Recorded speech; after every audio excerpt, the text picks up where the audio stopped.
essays and group work plans.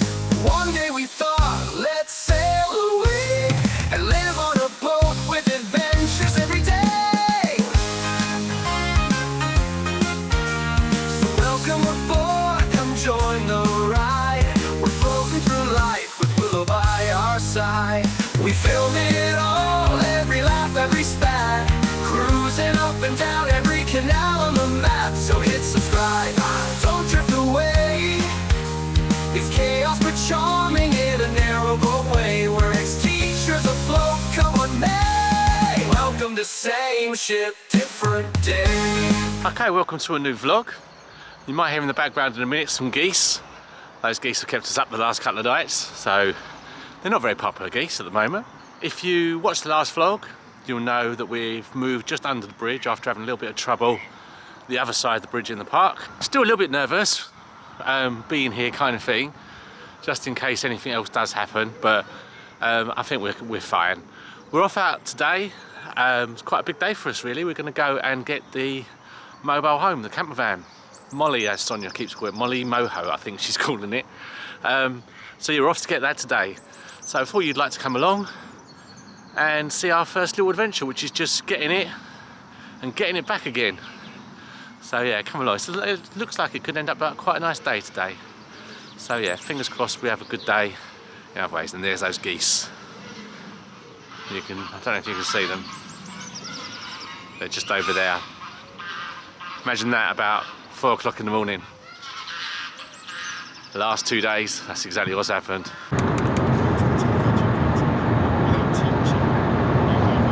And there she is, Molly Moho, apparently. Although we'll still wait to see if that's going to catch on. And what we also can't wait for is our first official duty, which will be at Crick this year. So if you do see us there, come say hello.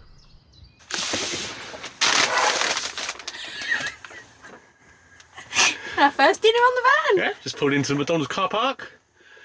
Sonya and Puppy, nice little table. Normally would have been sitting this, hanging on to her, we're by the lead. Sitting there eating this. With straw.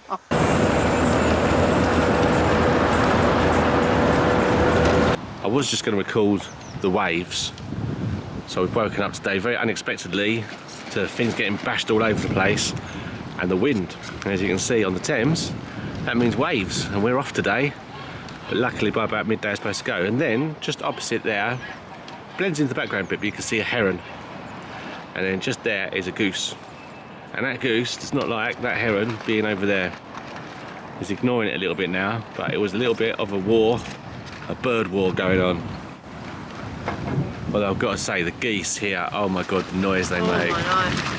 Oh, it's unbelievable. Honestly, I don't know how Maverick put up with it. Yeah, we are planning to go today, but we're just going to wait for the wind to die down a little bit. So as you can see, it ain't great. And on the Thames, it's like wide waters. Yeah, we've never been on the Thames in the wind, so we don't really want to start. We don't mind a little bit windy, but 40 miles an hour. We're just going to delay it a little bit, have a little bit of lunch, and then set off. Right. Controversial? It's a controversial decision. Some might say foolhardy. But we've decided to move. Yes. The wind has dropped a little, and although I'm seeing white crests on the waves on the river. But we've had our 3 nights here, you see. Yeah, I mean, and we could stay, but it's supposed to ease off. Like even on the journey, I think it's going to ease off a little bit. Yeah. And it is. And worst case scenario, we just moor up somewhere. Yeah. We're just like this ain't for us. We moor up. It's not like wind on a canal. It's like if the wind takes you on a canal, you're straight into the bank or into someone else's boat. The river is so wide. If the wind takes you, you've got enough time to react. Yeah. I think it's more gusty, isn't it? It's like now it's really calm, and That's then why we came out and took the canopies down, and then the wind picked up again. It's like, ooh, do we? Don't we? Yeah, we are going to. We're gonna. Someone else has gone already today, so we're not the only stupid people. No, stupid people. Hopefully, where they've sunk, we'll be able to still get round them.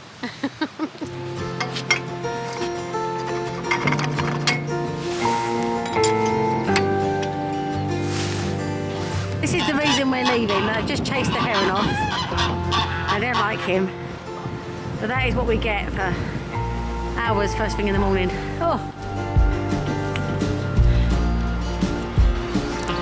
So yeah, we want a decent night's sleep. I think it might be mating season.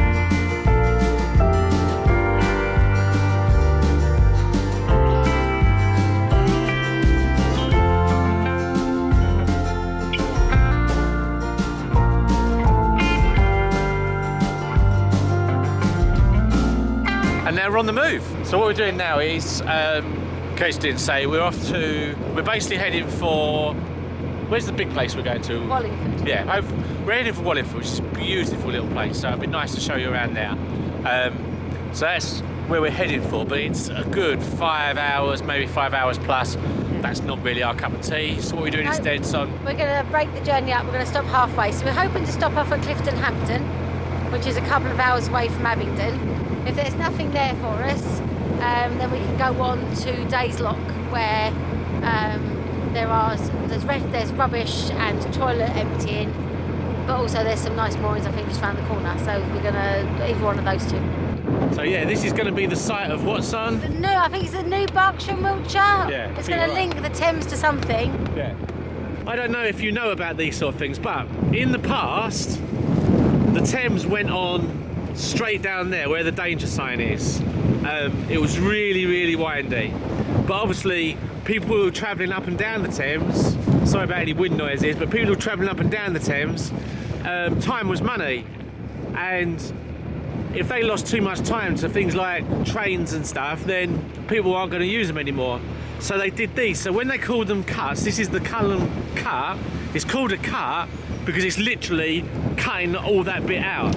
So we're going left, that would go all the way around, and then if I remember, I'll show you the bit where it comes back in again. So yeah, this is the Cullen cut, and it's basically just making it a faster route. Abingdon itself did struggle for a while because it used to be one, you couldn't have wide beams go down there. It was like there was only enough room for narrow boats in some places. And that obviously killed their trade because the bigger the boat you can get down, the more stuff it can carry. So that was another reason why Abingdon in the past did struggle, but I think they changed it to make sure that they could get the bigger boats down there in the end. So yeah, this is just a way, it cuts off a lot of time, and there's another cut later on as well, does the same thing. So it just sort of cuts the big loops out. Right, so self-service this one. If it's a blue sign, it's self-service. If it's red, there's somebody on.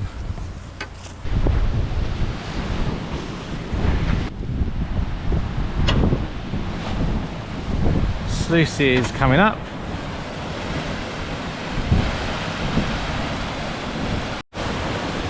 So as you can tell, it's going to take quite a while to fill this up. If you wonder what the sluices are, you can see the gates there. So you've got quite a way to get that full before we can like drive on in. So just had some fun and games with Willow, throwing the ball over there on the field while we wait for the lock to fill. 7'11" apparently. Something I've noticed on a few of the locks we've been on is they have these. These are like men's toilets basically. They're like, you go in and there's a big urinal you stand in front of. There's no roof or anything like that. Anyone who watched football in like the 80s and 90s, I think it probably ended then, probably ended with the Premier League. But I think there's probably some non-league clubs and low division clubs. But basically, this was all the toilets were like this.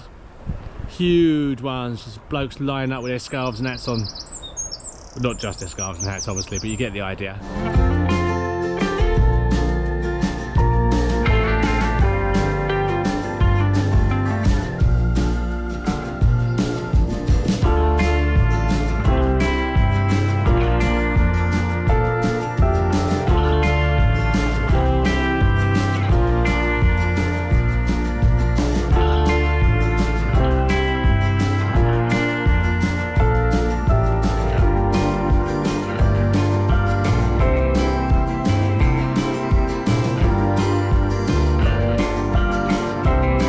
So you just did the incredible manoeuvre, son. What did you just have to do?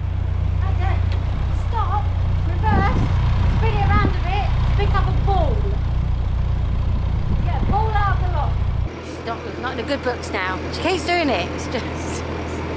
But every time we try and hide it from her, she knows. Yeah. And then she looks so sad. She always does it at the wrong time as well.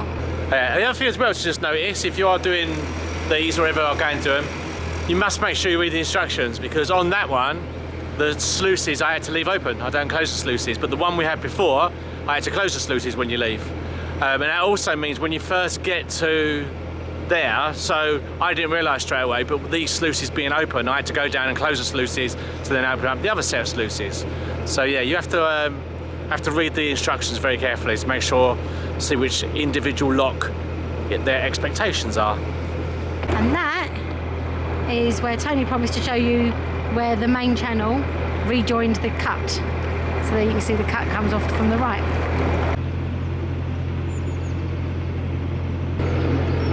Oh, it's a power station, yeah.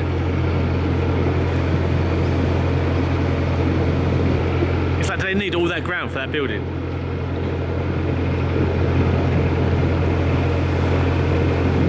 It counts as part of the power station. There's someone they just don't like at the power station. Just built a little hut of his own. Yeah. I'll send Dave down to that, will ya? I think they used to have, you know, like over there, they were chimneys. This is the place they used to have those big, massive chimneys here, isn't it? Like Oh, is it 5 of really? them. Yeah. Cool. I was holding out for a heron. It's one letter too many.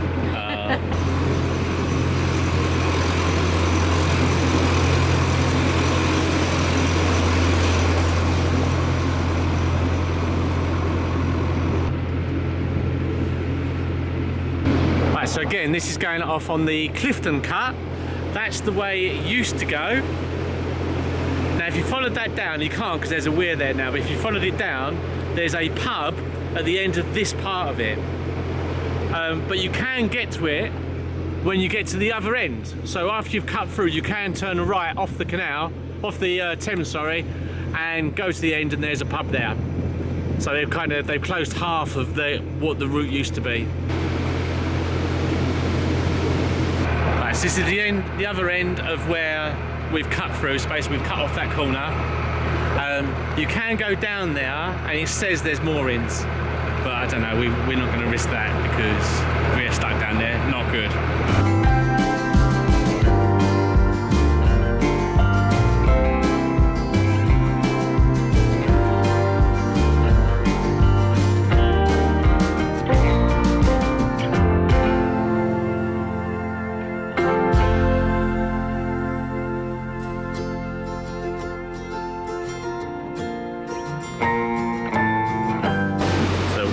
Pushing us over a bit, just about got around this tree.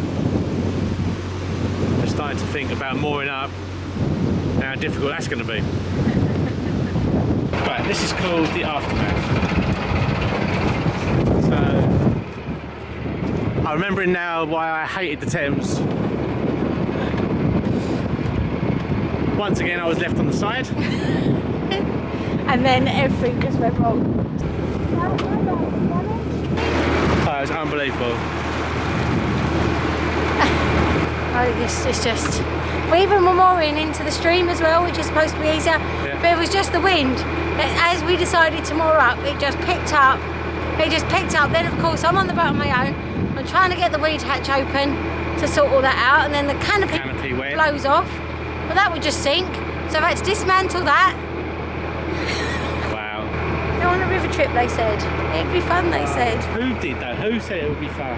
Okay, so we're ready to go, right? We've made the decision that there's no way we're going to be able to moor out here in the wind, with the wind's just coming across the fields, blowing everything about, so it's just dangerous to just try and moor up. We don't want what we just had then. We were lucky, really. Nothing happened, didn't we, in the boat, really. So what we're going to do, we're going to go down to the next lock, go onto the lock landing, get everything straight, even if we go through the lock, or even if we moor up at the lock for overnight, but just, this isn't going to happen. I mean, just look at the waves coming here. They might not look like waves to you, but they do to us.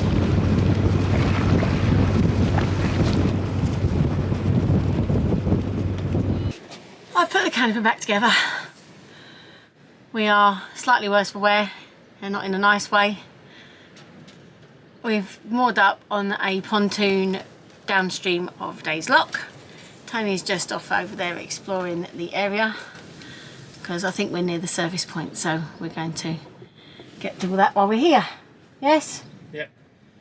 We're both wet. There's been no filming for the last hour of our lives.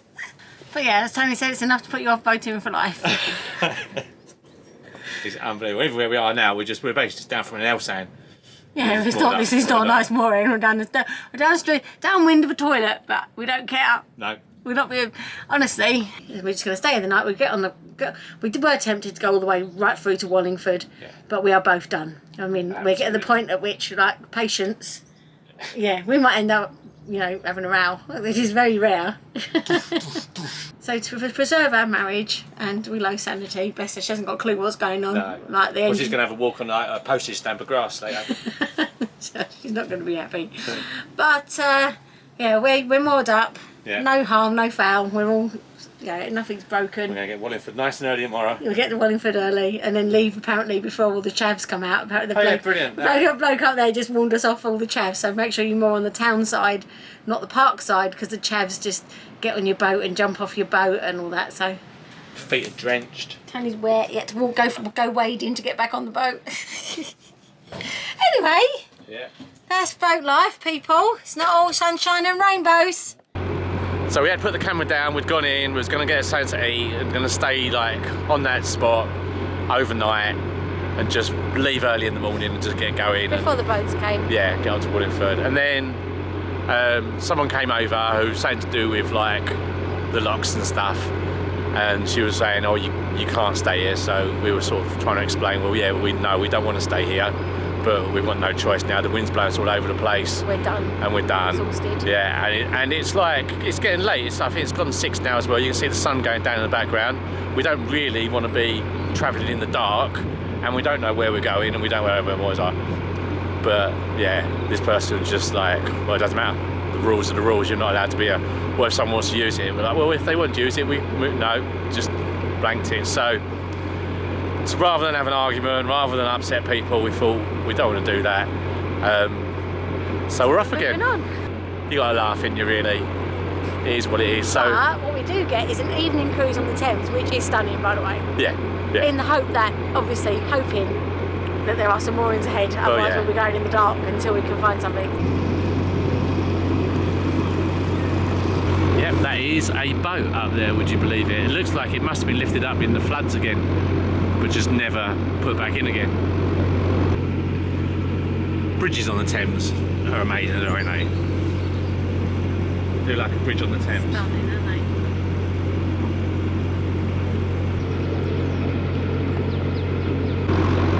We're getting flashbacks, remembering things from our first trip on the Thames.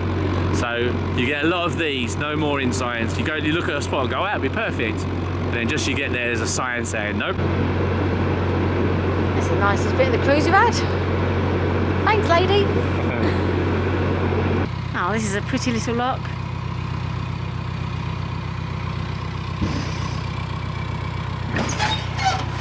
Not seen a lot of these today. These shots. Tony's working hard, as ever. I like that, as ever. Normally as if. Yeah, pretty little lock, this one. Really nicely kept. Right, so we're just coming into Wallingford. We've done it in the past, there's been no spaces, but already on the left there's a space or two. We would rather park on the right, but the fact there's only one on the left is promising. So as you just come around this corner, hopefully there will be spaces on the right. Because what they've said is this weekend's bank holiday weekend, and sometimes the kids hang out on the left hand side here. I can already see 3 kids there right now, funny enough. So you're safer being on the right hand side. or I think just behind this boat we might be okay. It's good to me. Yeah. Yeah. Brilliant.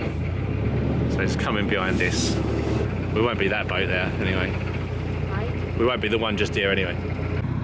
And what a difference half a day makes. Straight in. Brilliant. I was beginning to question whether we'd lost the ability to actually drive a boat or moor a boat up, but we're in, near the castle. Lovely. Not bad, is it? And just in time for the sunset.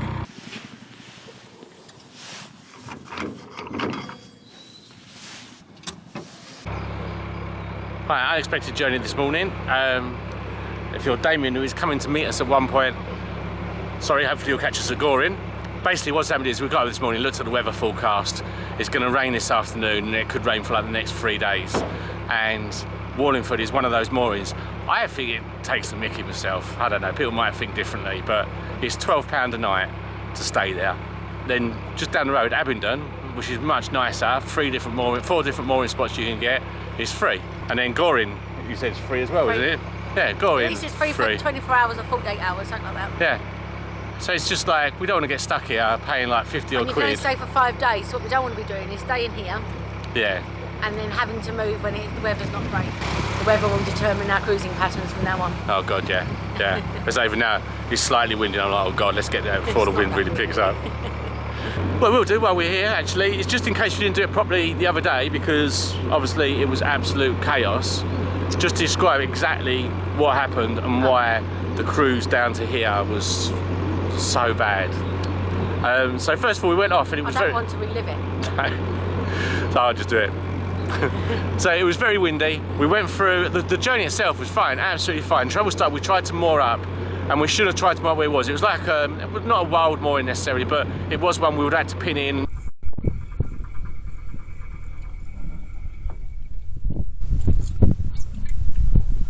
It's so much easier this way round. Climb off the boat and pull the boat in and stuff, get to the bank, all that, yeah. So we did it, we got in, it was at no problem at all. I jumped off the boat, got to the side with the rope, and then the wind just started to take the boat away, and there was nothing Sonya could do. The boat was getting further and further away. In the end, I had to drop the rope. So I'm now stuck on the towpath with the boat drifting away, but then obviously the rope's in the water.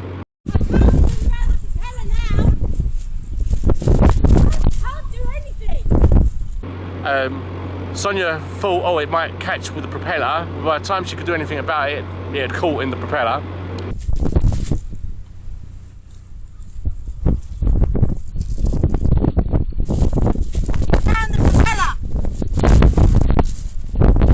It got wrapped so tightly around the propeller. Then we had to try and unravel it, but at that point obviously got no engine. It's windy. There's a flow on the river. The wind caught the canopy, which was folded down on the roof. Caught the canopy, which is laying on the roof. That blew over into the river. I caught it by the frame before the frame went into the water, because if the frame goes into the water, it's going to sink. Meanwhile, Tony's on the bank trying to figure out how he can get onto the boat. And I could see the solar was like bowing in the wind, because from the side I was thinking that looks like the solar's going to snap in half. But this time we were like on nose into the bank, which was good, but not enough, not close enough to get on or off. Tony managed to belly flop onto the front of the boat, which I wish I'd seen. 1 foot in the water, right on the bottom of the water.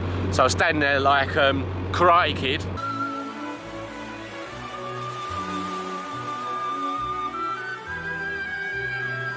And I'm trying to think, I'm still like a good 2 foot away from the boat, so I couldn't step onto it. So in the end, I just threw myself like a seal. Oh my god. Come on. Hang on. Come on. Onto the end of the boat, just about managed to get on and wiggled myself up. And then I came round to help Sonya. And yeah, we opened the weed hatch. It took ages just sitting there. The thing as well, we was in amongst the trees. We spent all the branches around the other canopy. So every now and then the wind would blow us. We were lucky it didn't rip the canopy to shreds. So in the end we had to undo the ropes on the boat.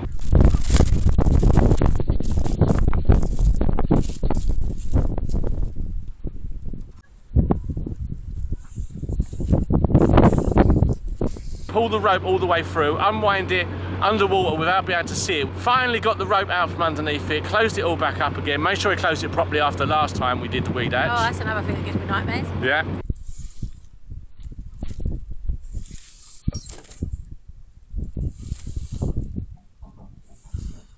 And then, right, so this is our different personalities. So Sonya is like can do to the highest degree. I'm kind of can do, but Sonya's like, yeah, we can do this. So at that point, it's like, oh my God, right, we could have sunk the boat. It was like, it was unbelievable. The things that could have happened that didn't happen, that we were lucky in the end. So we get on, we're like, all right, what should we do now? So I'll do a donut, we'll try it again. Oh, no, we're not. And then we got caught again, didn't we, at the bottom of Day's lock. The guy at the top of the lock had said he'd already spoken to the lock keeper, and he'd said to moor up on the lock landing for the night and then go the next morning. Well, we couldn't do that because that meant there would be no lock landing for any boats coming through. Yeah, when we got to the lock, we're trying to get into the side, just on the lock landing, which, like, as you know, that's really easy. It's quite sheltered, isn't it? And the boat starts going again. And I'm trying to put it, I couldn't put it. So this bloke comes over, grabs the rope with me, and he starts yanking it in. With the two of us, like, properly put it, managed to get the boat back into the side. And then he says, this bloke's like really experienced boat, he says, well, the reason he's there, he's like just gone F it and just gone, right, I'm stopping here, I'm going to have a beer. Because he'd done the same as us. He'd thrown his pin over on the side, he'd thrown his rope over, single-handed, jumped off the boat. As he's gone to pull the boat in, he's realised he's not going to. He's had to leap back onto the boat again. And then he said, like, he was like, right, that's it, I'm not moving from here. Dropped down through the lock, we were going to stop on the lock landing on the other side and wait till morning.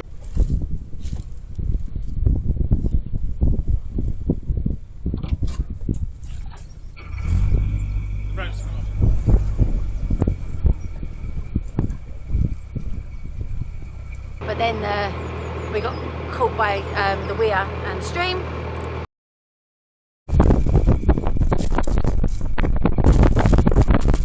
Which then turned the boat round right off the lock landing, and then we ended up on the surfaces. But we made a bad decision. Basically, it made a bad decision to move in the first place. But in our defence on that bad decision, it wasn't that wasn't as windy in Abingdon, and on the journey it was fine. It was when we got to the fields, either at the top of Day's Lock, that was it. It just wiped us out. And I think if we'd have kept going past, if we hadn't tried to moor there, yeah, I agree with that. Absolutely fine, because it was the crosswind and the combination of the wind and trying to moor in an open spot. We're learning. We had our debrief after. It was like, right, what would we do differently? How are we going to change this? We did it over a beer, actually. We just sat, had a beer, and just went, right, what went wrong? What we're not going to do next time? And one of them is, we're not going to, if it's windy, we're only going to travel, because the travelling was fine. If it's windy, we're only going to travel if we're going to a proper mooring, one with pins, one with a place you can, bit of cover. But there you go, you live and learn. Yeah, or in our case, just live. You just don't learn. So just filming that deer swimming right across the River Thames. I don't know if you could see it because it was a little bit in the distance. Yeah, there it goes. Wow. Almost looks like a golf course it's come out on. Doesn't it? It is a golf course. Imagine being on that one. Look, so there's the flag. Just about to make your putt and a deer runs across. So having said we're not going to travel in the wind's probably picked up. Oh my goodness. There's like waves and everything again. It's like my worst nightmare.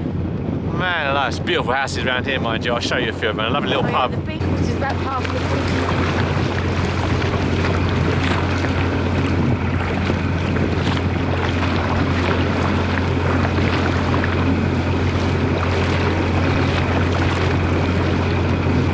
Make sure you watch next week's vlog to see whether we actually do get to Goring. In the meantime, please like, subscribe, leave us a message. We love the messages. Even maybe become a member. Very exclusive club. But whatever you do, just make sure you come back next week.